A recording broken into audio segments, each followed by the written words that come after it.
Emma had always been curious about her grandmother's house. It was old, creaky, and full of hidden corners and forgotten rooms. She'd spent summers there as a child, but as she grew older, she spent less time visiting. Until one day after her grandmother passed, the house was hers. The first thing Emma did when she moved in was clean out the basement.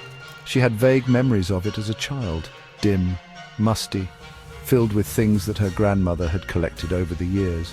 As she went through the boxes of old clothes and dusty furniture, something caught her eye, a tall, narrow cabinet pushed against the far wall.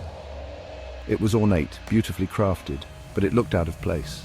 Its dark wood had a strange, almost unnatural shine to it, and the carvings on its doors seemed to twist and squirm when she looked at them too long.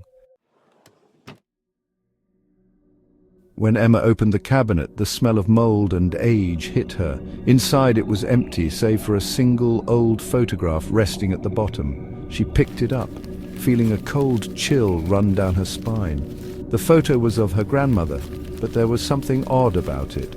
Her grandmother was smiling, but the background was a blur and there was a faint shadowy figure standing behind her, a figure that didn't seem to belong. A chill ran through Emma, but she shook it off. She placed the photo on a nearby shelf and continued cleaning, thinking nothing more of it.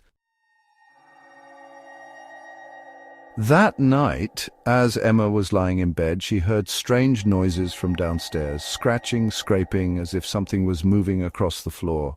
She told herself it was just the house settling, but the sound persisted, growing louder.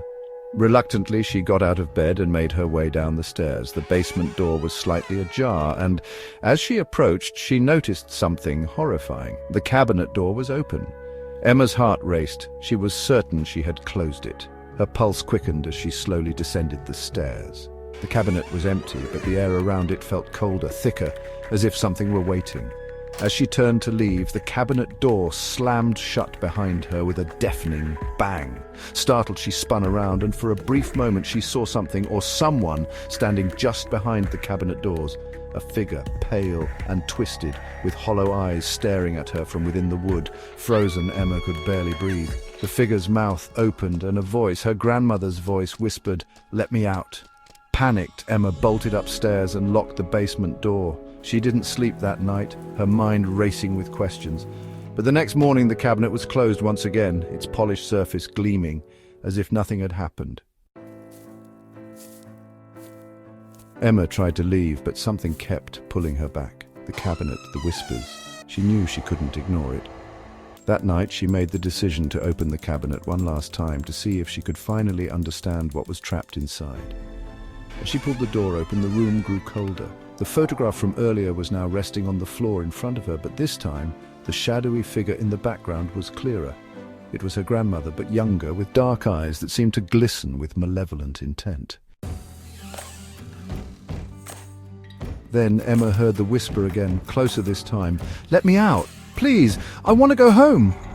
The cabinet doors creaked open wider, and as they did, Emma saw a hand slowly emerge from within, long and skeletal, with fingers that curled toward her. In a panic, she slammed the door shut, but it wasn't enough. The hand was still there, scratching at the wood from inside, desperately trying to get out. And through the cracks, she saw the dark figure of her grandmother's twisted face, eyes wide with torment, pleading. The cabinet wasn't just a piece of furniture, it was a prison holding something far worse than Emma had ever imagined, and now it wanted her.